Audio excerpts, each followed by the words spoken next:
I'm going to go ahead and get things started here. We are at that hour, so if more people join us, they can come in and take part as we go here. I want to introduce myself. I'm Steve Horton with the Ohio School Boards Association. It's been my privilege to be able to work with your board here and work through this process. We always tell boards, and it's absolutely true, this is the most important decision they make.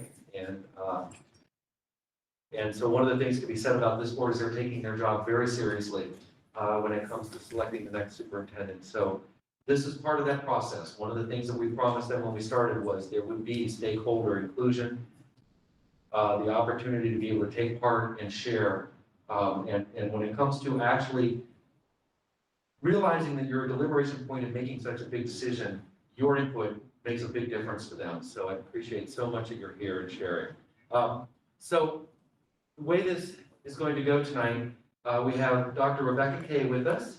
She comes to us from Oklahoma City Public Schools. And we asked the candidates from the start here to prepare about a 15, maybe 20-minute presentation about their vision for Akron schools and the leadership of Akron Public Schools. And so they've done that. And then we're going to follow up with questions that were submitted from people in the community. I've got quite a few of them, so I want to work through those and with her as well, so that your answers to those. Before we start, let's just go across the room here so that you can share just a little bit. I don't want to take too much time, but I want you to be able to share who you are, children in the school, where they're attending, and if you want to share how long you've been in the Akron community, that would be great as well, just so we have a better idea of who's in the room. So I'm going to start at the far end at table 7. My name is Kemp Boyd. I am the executive director of a nonprofit organization called Love Akron. Also the head football coach over at King MacArthur High School. Nice, thank you. Hi, my name is Lynn Swoop, and I have a 10th grader at STEM High School. I'm born and raised in Akron, graduated from Akron Public Schools.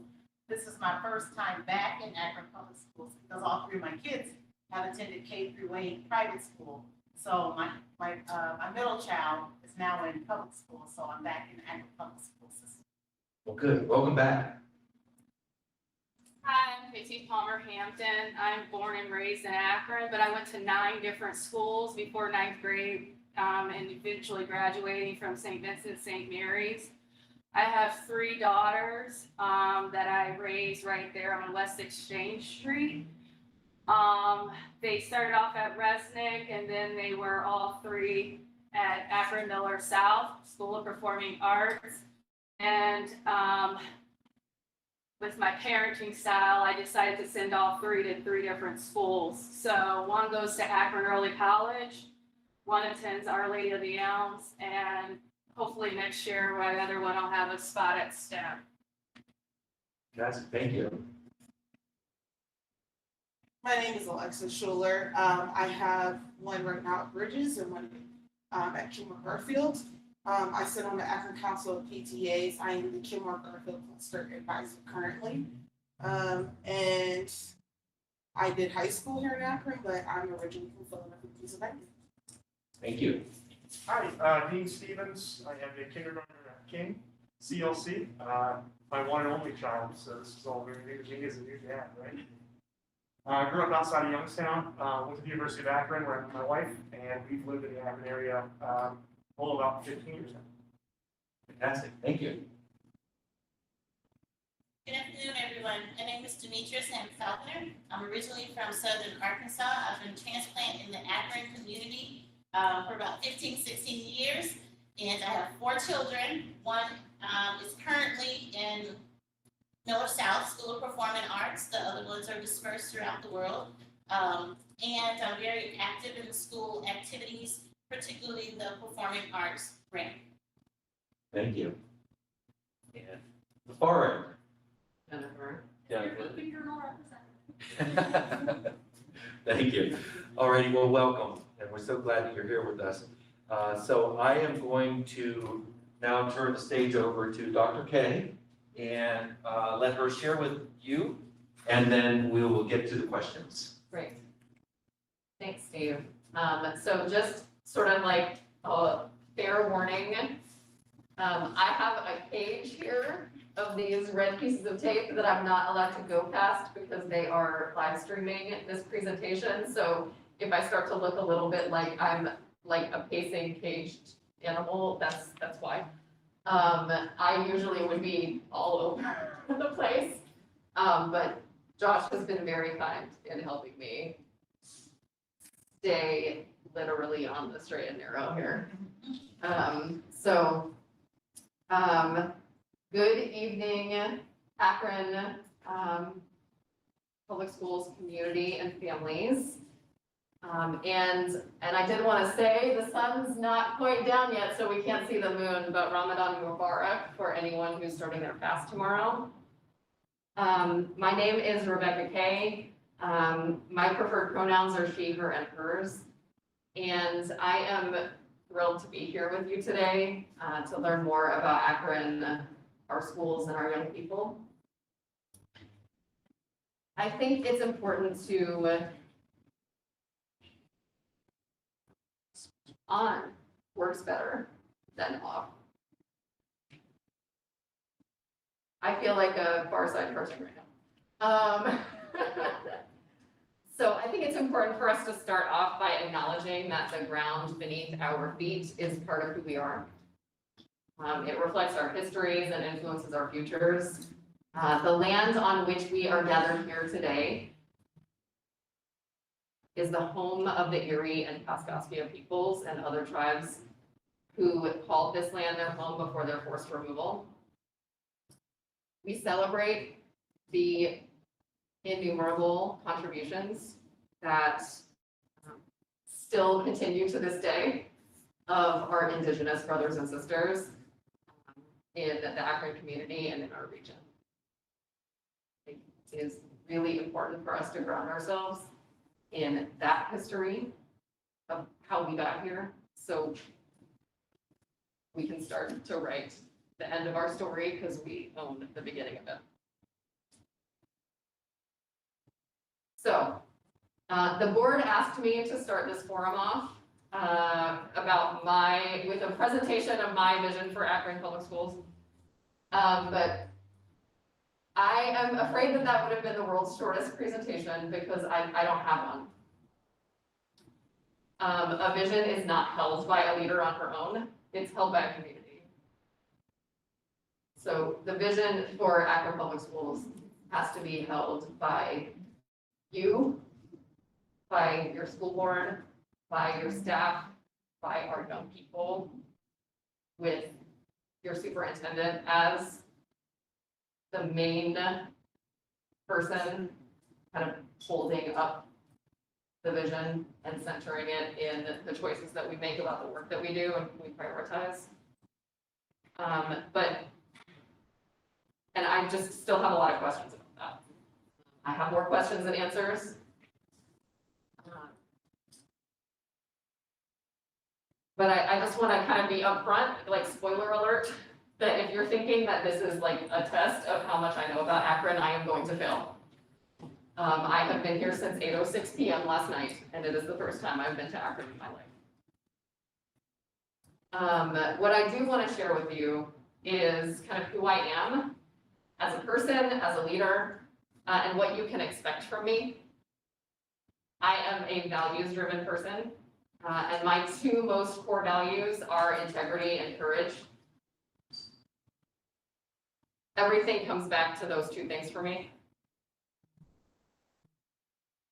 Sometimes I think all I really know how to do is listen and tell the truth.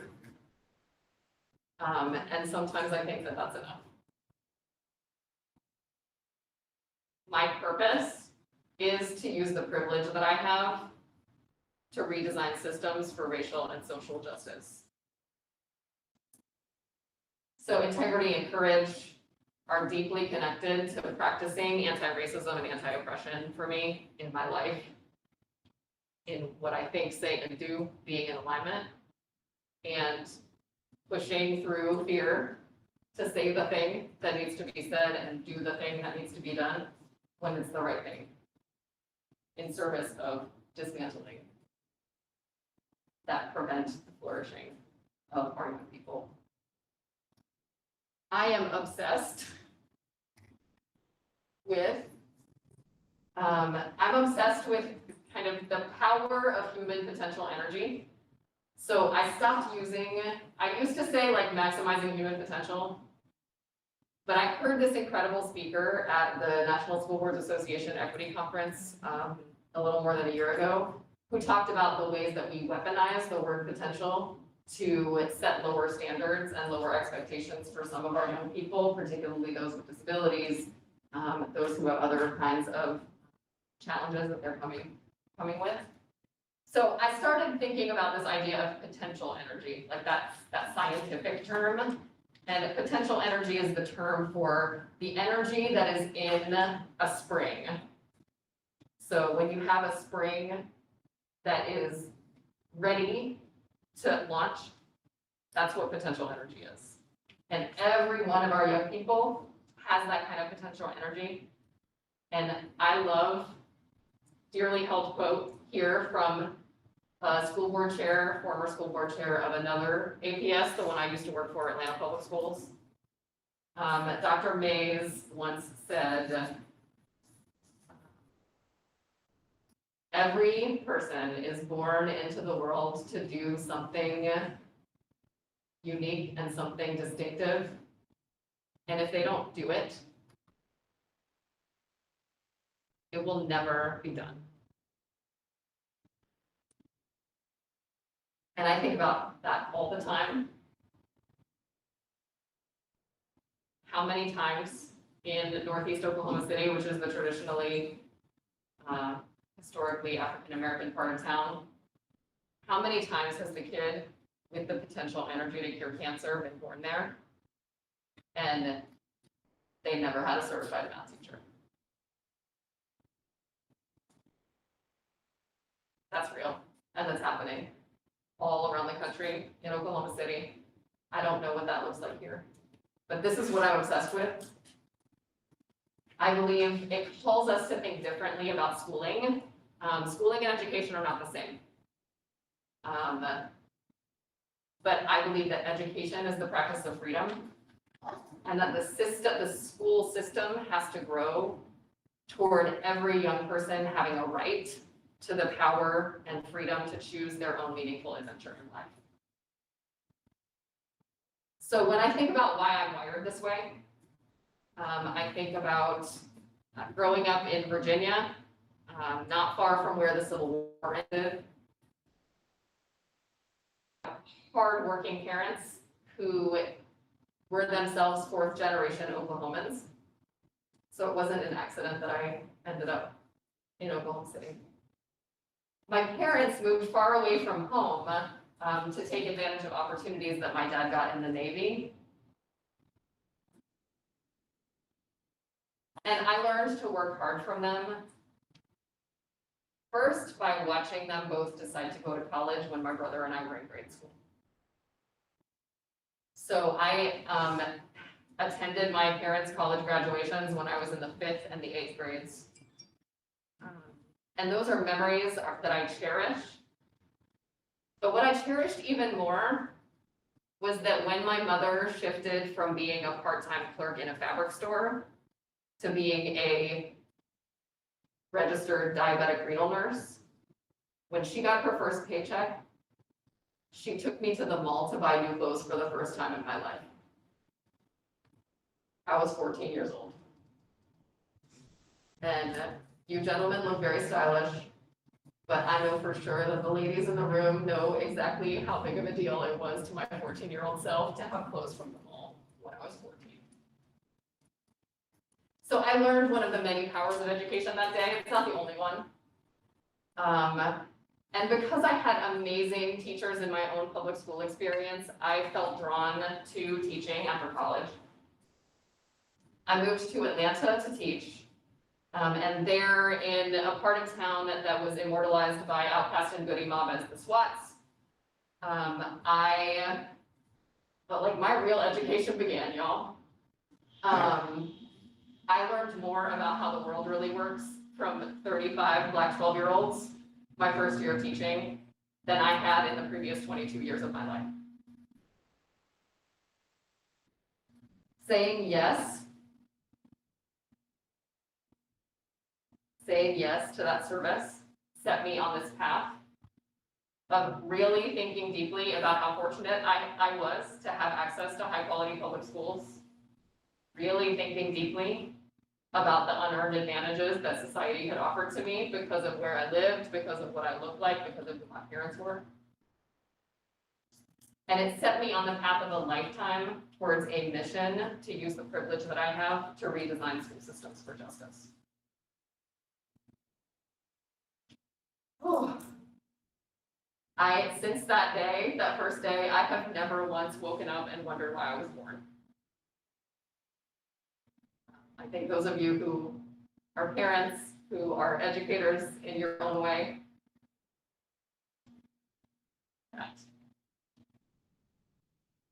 since then, I've walked a little bit of a different path from a lot of education leaders. I spent most of the intervening 20 plus years doing policy work. So I have worked at the federal, regional, state, and local levels in policy, which means I see the big and the small and how they connect to each other. It means I know a lot about how big urban systems tick because I had to be at the table whenever we were changing the rules about anything. And it also means that I see what's possible in the rules instead of what's impossible.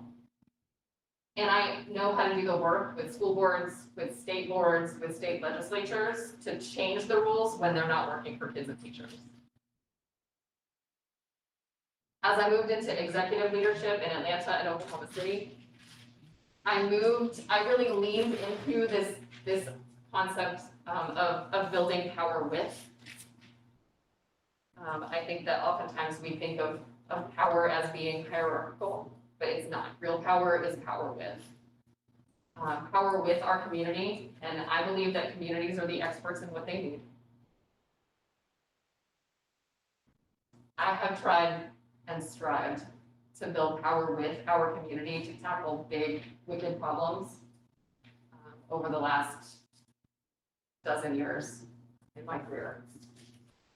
Family engagement, community-owned school strategic planning, teacher retention, generational enrollment declines, structural budget imbalances, district redesign, equity and belonging, closing the digital divide this last year with COVID, and installing a clear and compelling vision and strategic plan for the next 5 years in Oklahoma City. That's been kind of my project for the last year or so. So each of those projects was specific to a context, and I think that's really important for you to know about me, is like nothing happens, like there's no improvement outside of a context. But what I know and what I've learned from these experiences is a lot about how to do this work with trust, caring, and collaboration. None of those projects necessarily are the kinds of projects that we need to tackle here. I don't know the answer to that question yet, of which projects are the right projects. We have to figure that out together. So one example of this, I wanted to show you a picture of my friend Carmen. So this is my friend Carmen. This is a picture from the Oklahoma teacher walkout, which you can Google it if you didn't see us on CNN in 2018. So Carmen and I, at this time, when the teacher walkout happened, Carmen was a school secretary at Edwards Elementary School, which is one of our Northeast Oklahoma City schools. She and I got to know each other because she was a parent and a staff member who was on a Northeast task force, which I co-led with one of my colleagues, to really think deeply about the problems in our historically African-American schools, how they were not serving our kids and families well. And we looked at research. I brought them a lot of examples from other places, and they designed some proposals for solutions.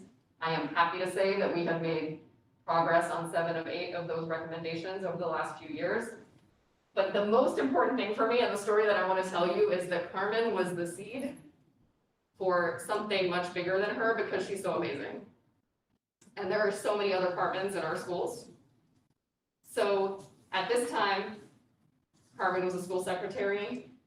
This is the picture that I saw of Carmen yesterday in the airport on a billboard. with her beautiful self. And this is a picture of her pre-K class because she was able to go to college to become a teacher, and she was well prepared to be a phenomenal transformational educator from day one because she knew our kids and she knew our teachers. And this, her story, was the seed for, in Oklahoma City, we call it our diversity teacher pipeline. We have a pipeline for paraprofessionals in our schools. We support them to and through college, and they make a commitment to come back and teach in our schools. We continue to employ them during that time. And we're also closing the loop on that. So getting our young people into those paraprofessional jobs so that they have full-time employment and benefits to help them get through college and become teachers in the communities where they're from. That's the kind of powerful solution that comes when we are in relationship with each other and we know each other. So I am also here because my mentor, who was a National Superintendent of the Year, God rest her soul, she told me years ago when I saw what she was doing and I started to feel this call, told her I feel called to superintendency. I'm kind of scared of it. And she said she had a very cute Jamaican accent, so I cannot do the cute Jamaican accent, but I want you to imagine it because it's better if you hear it in the accent. She told me, I need you to do this. And you don't say yes, we're not gonna fix this. So it's my something unique and something distinctive. I'm also here because I've noticed a few things about Akron. And I really need your feedback on this part because, as I said, I've spent less than 24 hours here. And so my theories are possibly wrong and definitely incomplete. Like I know that I don't know. So we're gonna practice a protocol called fist to 5. So what you need is your hand with nothing in it. Fist means you are completely bananas, lady, you got it totally wrong. 5 means I strongly agree. Yes, that's right. You can pick any number in between. 1, 2, 3, 4. Please only use polite fingers. This is a family program. So we're gonna practice. You ready? Dr. Kaye's jacket is yellow. Fist to 5. Okay, yeah, there's a right answer for this one, unless I am being very insensitive to your disability right now. Okay, I think we got it. You ready? So my noticings about Akron. The first one is, and I'm gonna kind of make a statement and then I'll pop it up on the slide and then ask you to fist to 5 for me. There is a lot that's going well. And Dr. James and Dr. McWilliams-Woods have done pretty remarkable work building a stable foundation and kind of raising the floor of opportunity for young people in Akron. I would name college and career academies, next generation learning, progress on the graduation rate are all examples of this. So fist to 5, they're strong foundational things that we need to build on.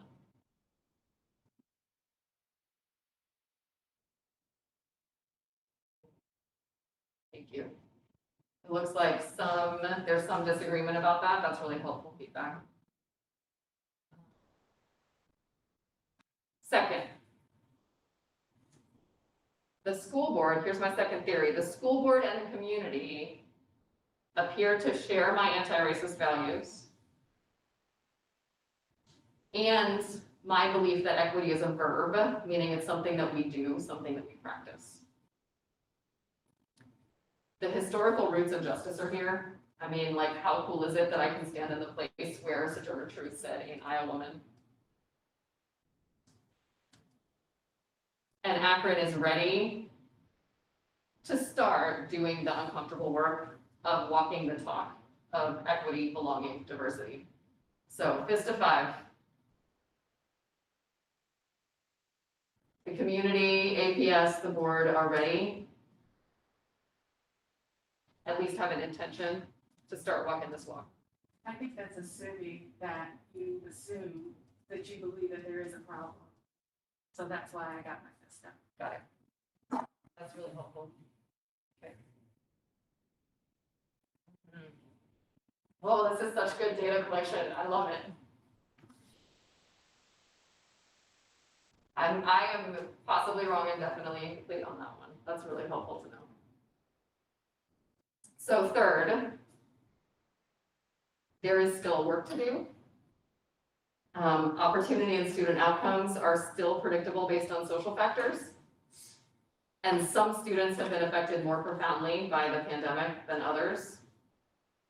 There are still systemic barriers that we need to tackle to redesign the system for justice and equity. So fist of 5, we still have work to do. Social factors still predict student outcomes. Again, that's assuming that. Got it.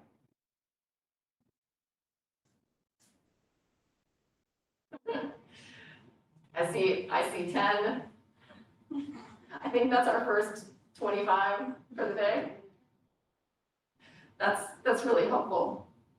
So those are kind of like my hunches about what's going on here. It is really hard to know what's really happening in an organization from outside of it. I did not know what to expect, how it would feel to be here. But this, like, these breadcrumbs that I see in the district are really why I'm intrigued and energized by the idea of being part of that. I think it is important, and this exercise illustrates that I am not perfect. I make mistakes, but I believe that that's how we learn. And if we aren't making mistakes, we're not working on big enough problems.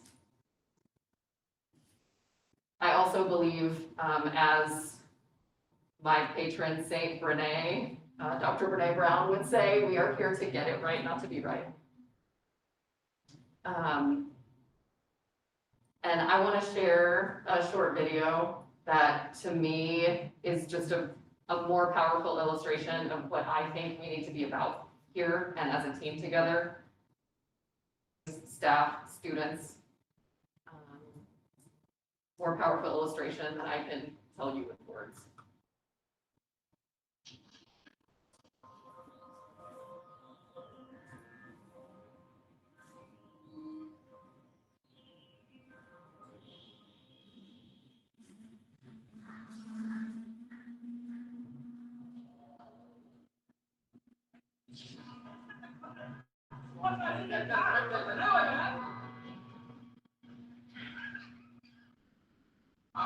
Sir आपके लिए उस बार car का इंतजाम किया है sir आइए sir चल चल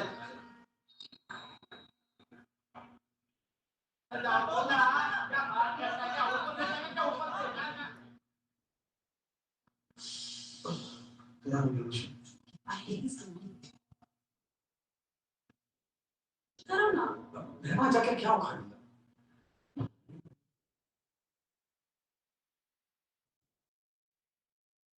कैसी जाने बूंदे आई जाने कैसा दर्द लाई सामने क्या है ये तेरे क्यों रुका है तू बता दे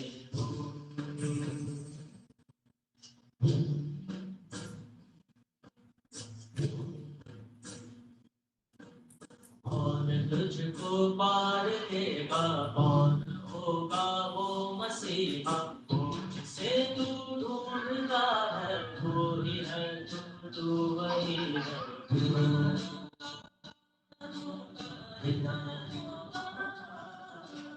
तुझ में तेरा रास्ता है तुझ में तेरा है सहारा तू ही तुझको पार लेगा तू ही है तेरा किनारा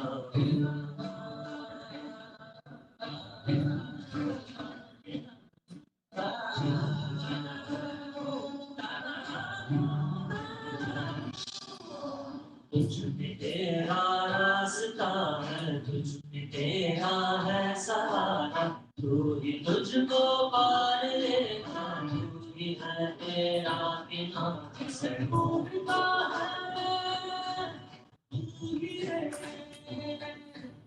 तू ही है, तू ही है तेरा मसीहा हो।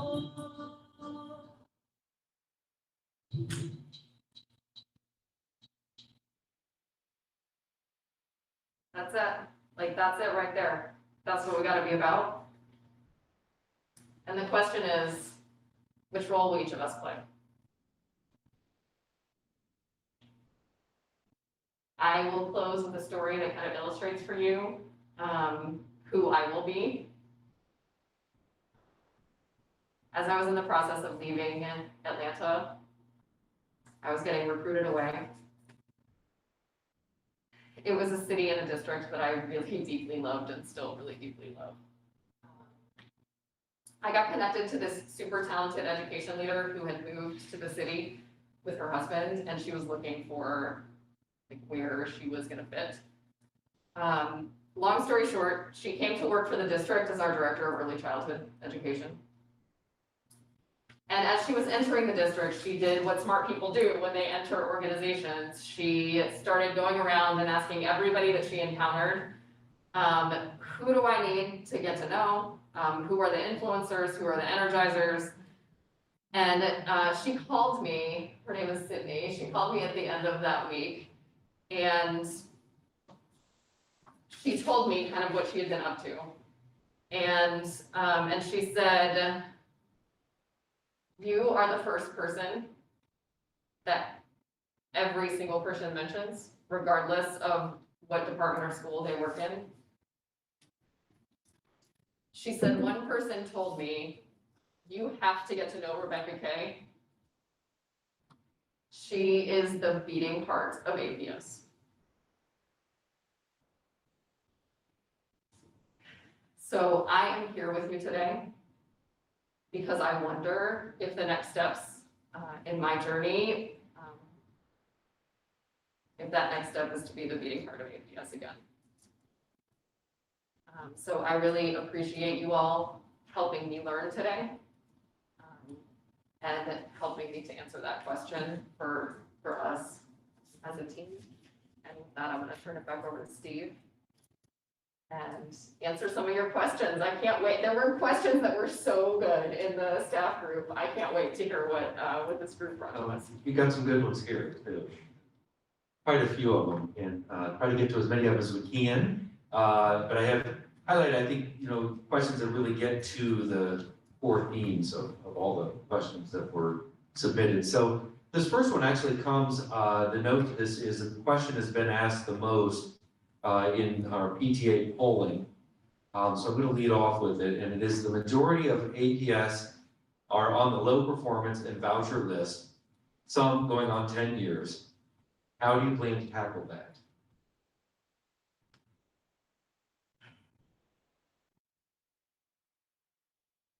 So, I mean, I think the first thing to know about me is I don't have a plan because everything is about context.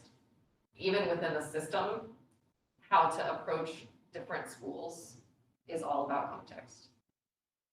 What I do know is that we have to use data to shine a light on having our eyes open about reality, about the experiences that our young people are having. I am a very big believer in building an equity framework that describes what we mean when we say equity. Like, what does that look like? Like, what does it feel like for a young person to experience equity?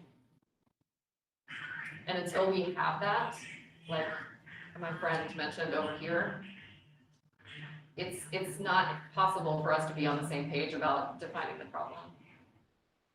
So I think we have to spend a lot of time building relationship, being in trusting relationships with each other, to design plans around not just schools and communities, but also specific subgroups, because one thing I haven't really talked about this before today, Steve One thing that I really believe in is the idea of targeted universalism, which if you Google John A. Powell, you'll learn about his theory. But the way that I think about equity is that we shine a light, like we have to center the margin. Like we have to center those kids whose opportunities have been marginalized. And if we look at what's happening for those young people, then we can design solutions that make sense based on our experience as professionals, our experience as parents. What we've heard our, school districts that we're really admiring are doing. And we try them. We offer those solutions to everybody who needs them. So it's not continuing to shine a light and only providing opportunity for those specific young people that gave us the idea. It's installing that idea into the way the system works for all the kids. So we target what we're paying attention to design the solution. And then we implement it for everyone. But I'm a very big believer in design thinking. So how do we enlist people in designing change, collect data, think expansively about what data means? Student voice is data. It is data that we often ignore. And don't get me started on people who say giving students voice. Students have a voice. It is adults who decide not to listen to it. So how do we center those things that have not been amplified and elevated in the way that they need to? Where do we find the bright spots in the district and learn from that to kind of blow the lid off of that improvement? So it's not kind of random acts of improvement, it becomes the rule rather than the exception. So that was like probably a much more theoretical answer than you were hoping for. But I think it's what the plan looks like has to be done together in a trusting, collaborative relationship. Thank you. Describe a time you were given an educational or equity metric to turn around toward success. What challenges did the project face? How did you set objectives? What were the key results? Who is a management professional in the room? You? We speak the same language, I love it. So I'm gonna use an example from the pandemic. So a year ago, Oklahoma City Public Schools did not know how many computers, student devices we had. All of our devices had been purchased with federal programs funds and they were local level inventories. So I lead the IT department. That's one of the things in my purview.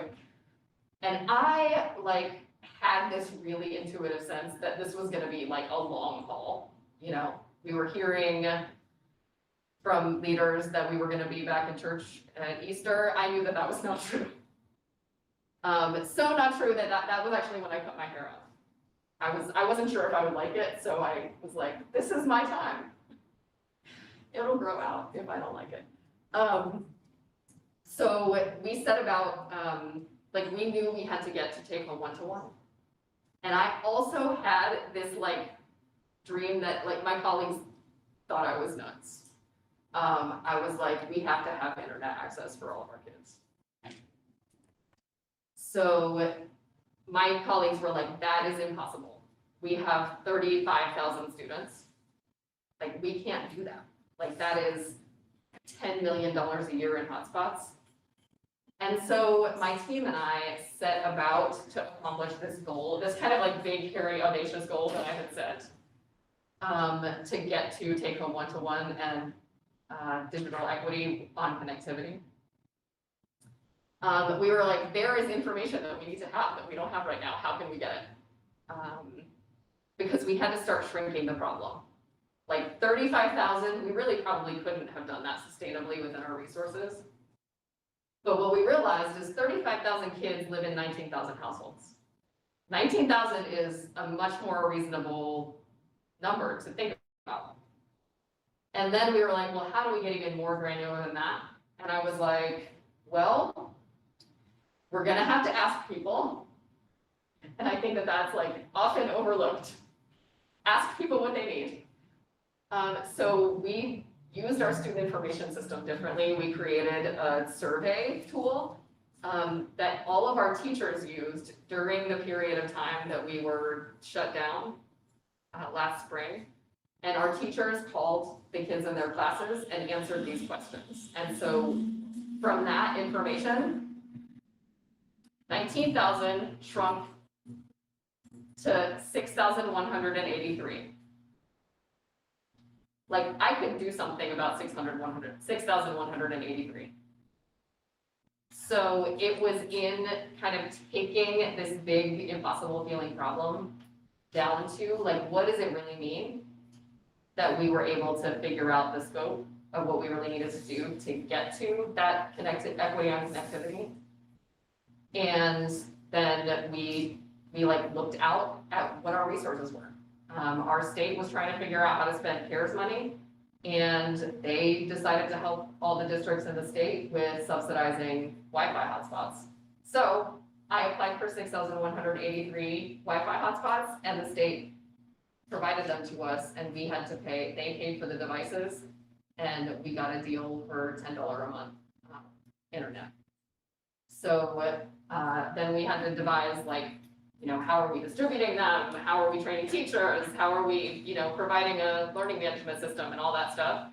So that's like, I think that you can kind of imagine how that goes. But that was kind of how I thought about that problem and how we shrunk it down to a size where we really could do something about it. And we got there. Every single Oklahoma City public school student has had internet access this year. So when we were going into the fall, our leadership team and our board could make decisions based on what was safe, because safety is our first and highest ethical responsibility. Instead of, like many of our neighboring districts, we're making decisions based on what was possible. Because they didn't have the devices, they didn't have the internet access. So I hope that is an illustration of that matches what you were trying to ask for. So, thank you. Thank you. What do you consider to be your greatest contribution to the school districts you have worked in? And in light of that, what do you feel you can bring to our district?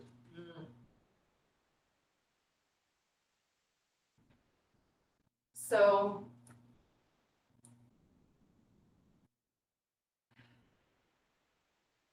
I have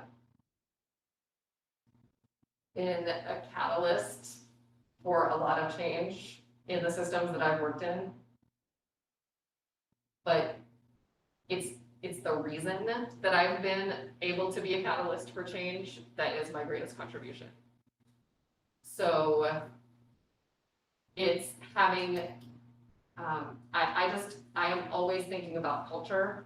I am always thinking about our relationships and how relationships are the foundation of accountability. Foundations are the relationship of trust. And, you know, I think that this is really hard for me. My boss on Friday was like, Rebecca, you have to take credit for what you've done. Don't try to give away the credit for stuff that you've done. It is not in my nature to talk about myself like this. But I really think that what I bring is just being that heartbeat, like calling the cadence on like what the next right thing is to do for kids. And, you know, I am not always everybody's favorite person because I tell the truth. And a lot of times that is uncomfortable. But it is like everything we want is on the other side of the fear of owning our story. But it's only in, this is St. Brene again, only in owning our story do we get to write the end. So, so I think that kind of way of being as a leader is my greatest contribution, and it has been the foundation for the change that I've been able to lead. Thank you. Akron has accomplished much through stable leadership, and many people in central office were first APS teachers, parents, and/or students. How do you plan to build upon the existing structures while introducing your own initiatives? I'm gonna reject the word plan again. I have so many more questions than answers at this point. And so I feel like I just have to stay curious. And I stay curious every single day of my life, even with like my husband, who I've known for 18 years. So it's really important for us to kind of be in relationship and build those relationships. And I think I shared with the board kind of, or I've already started working out what that first 90, 100 days would look like in terms of getting into a relationship with families, with community members, with powerful influencers in our partner organizations, with young people. I noticed that there is a board policy about a student board of, like a student advisory to the board, and I'm not sure if that's really happening or not right now. So those young people, I asked the board, I told the board that I would want to have a conversation with both student leader and a discipline frequent flyer from each of our secondary schools. Because I think that it's often we talk to the kids who are the natural born leaders, and we don't see the potential energy in those kids who are really grading on the rules that are constraining them in the system, or the ones who have a lot of chaos in their lives. So my first 90 to 100 days would be spent getting into schools, really seeing, going to the source, like where is the magic happening? What does it look like? What does it feel like? I will never know as much about kids and schools in Akron as our teachers do. And so I have to constantly work on being in relationship with them on that. I do make a practice to reserve half a day of my week to be in schools every week. And I have to keep rituals around that because it's really easy for the tyranny of the urgent to take over the life of a superintendent. So it's kind of in staying true to those values. And I will tell, I haven't told any of the other groups this, but it has been my dream since I realized that this was my calling, to have a randomized list of family contacts and to call at least one family every day to find out what their dreams are for their kids and about their experience in our schools. I haven't done it yet because I haven't really had the opportunity, but I think that is, it's something that I think would feed my soul and help me learn about what we don't know, So I'm probably rambling at this point because I'm tired. But those are some like kind of initial reactions to that question. As you know, Akron has invested in their college and career academies. How do you envision for these programs, or what do you envision for these programs while you're a superintendent? Can you repeat that? Yeah, Akron has invested in their college and career academies. What do you envision for these programs while you were superintendent? So I have heard very consistently, it's in the feedback that was provided to the board, that there is a lot of good happening in the college and career academies. And I am a very big believer in blowing up, like, not literally, but removing the walls of the school, the walls between the content areas, and so that young people really understand why. You know, when I was talking to one young man at Barber CLC earlier today, and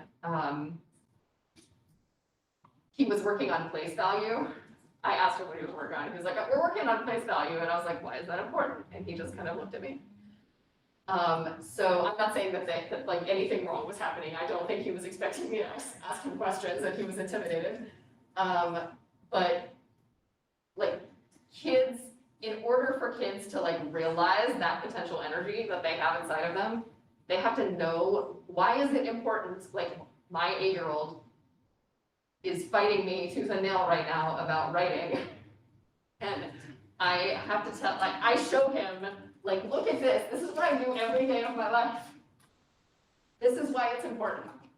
You learn how to write, and it helps your voice take wings. How do we make sure that we're kind of pushing to the next level? So thinking about the ways that, that we need to go beyond this concept of workforce development, because that phrase sounds like we are in service of corporations that want to make money off our kids. Because it's really about, our work really needs to be about helping kids find that compelling mission, the problem that they want to work on. We have big problems in our community, we have big problems in our world. How do we help? I think at the middle school level, thinking about those community problems is particularly compelling. I personally never really got over being in middle school, like overactive sense of fairness and justice, right here. I love middle school kids.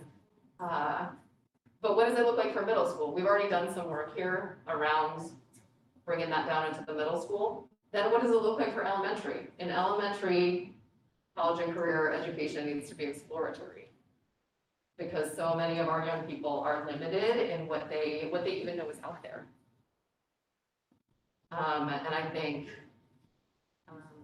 some of like what that might look like, just as an example. My grandfather was a farmer and a cattle rancher, so I never really had questions. Like, I knew where my food came from. But kids who live in cities very often don't have that, like, that sense that, like, human hands raised plants and animals, and that caused there to be food on my plate.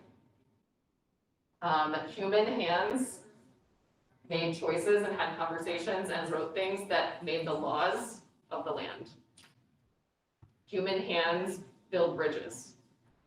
All of the things, like, nothing exists without people shaping change in their world. And I just believe very deeply that our young people need to have the power and freedom to shape change in their lives, instead of kind of being boxed in and having to adapt to rules that weren't designed for them. So, like, what is next? How do we keep pushing into what's best for the older kids? How do we keep making sure that the partnerships that we have with our schools are equitable? That every kid has access to a school that has a partnership with a great higher ed partner, not just some schools. How are we allocating those things? Is it by the path of least resistance, or is it really intentional?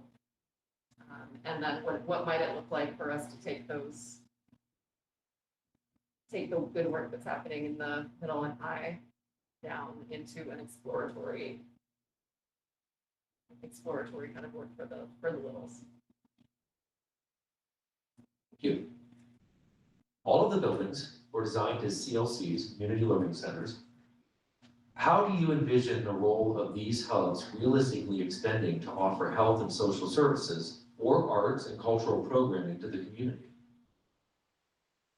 I don't really know the answer to that question yet, and I think that it's probably different in every community. I think that community schools are a really powerful model that we've seen work in a lot of communities around the country. So it's really exciting to me that Akron has embraced that concept, that the school is this hub, it's the heart of the community, and it needs to be accessible to everyone, and it can be a platform for a lot of other agencies to have access to people who need what they're providing. So I think that I need to meet with folks that are interested in providing those services and are providing those services to understand what's already happening. I'm very intrigued by the idea of, like, space sharing, space offering, fine and performing arts, like those kind of pieces. But in order to really figure out kind of what the plan is to realize the vision, there's some vision casting that the folks in this room and others need to help me with first. All right. Akron has a large immigrant population, particularly in North Akron. What is your experience working with immigrant families? What steps would you take to ensure that the district can meet the needs of those families and support the teachers? So Oklahoma City is a very diverse city. Our student population is about 1/3 emergent bilinguals. So a student being an emergent bilingual, also known as an English learner, but I prefer to see the emerging superpower. Those students are not necessarily immigrants, but many of them are. We know that many of our families, mostly our students are not undocumented, but their families are. So we have a lot of experience with that. And one thing about Oklahoma City too, the whole south side of Oklahoma City are, for the most part, there's some diversity, but the bulk of those students, probably, 85% are students of Latinx or Hispanic origin. And so, but there is a great amount of diversity in those families. We have students who their families are Mexican American and they've been in Oklahoma City for 5 generations. We also have families who are just coming from war-torn Central American countries like Guatemala, and their families speak languages that we don't even know what the language is, because it's an indigenous language that no one can recognize. So we have a language link that helps our staff be able to support those families. It's just like a call number where they can get simultaneous translation in something like 180 different languages, the staff can. So we think about these challenges a lot. I mean, I really like what Akron is doing around putting so many of the important messages in so many different languages, because not only is it welcoming and helpful to families who speak those languages, but it also sends a message to all of the families that diversity and inclusion is a value that we hold. I think that it's really important, specifically for immigrant families, to understand the challenges that they're bringing with them, which is not monolithic. We've had a lot of undocumented families in Oklahoma City who are experiencing homelessness because they've lost jobs in the pandemic. And that brings a whole set of challenges, and we have to support those families in a different way sometimes from families who have been generationally in Oklahoma City, because families who are undocumented have a lot of mistrust of our system because of the ways that various governments think about them and their humanity. So it's a really complex question. I know that there's a pretty significant refugee population. We also share that in Oklahoma City, it's been a refugee resettlement site from mostly Asian countries for about 35 or 40 years. So we have our third most spoken language in Oklahoma City is Vietnamese. So English, Spanish, Vietnamese. I will say the first time that we had a community meeting and we had to have simultaneous translation in Burmese, I felt like something really magical was happening. Because that group of parents felt trust for the system, that we were going to give them information. They showed up and they stayed with us through the whole process because of how much they care about the mission that they set their family on, which is having more opportunity for their kids in many cases. So I'm going to stop talking about that. I could say more, but it's definitely something that I would be interested in learning more. I'll need to learn more about the specific communities in Akron. All right, thank you so much You shared quite a bit with us. We are officially at the end of our time together tonight. But again, I want to thank all of you for being here tonight, taking part in this. Again, please use the link to go online and share input that will go directly to the board so that they have that to work with, again, as they go through the deliberation process. So with that, I hope you all have a wonderful rest of the evening. And we're going to do this again tomorrow night. So hopefully you can come back and join us again with our next candidate. But thank you so much. Have a good night. Thank you.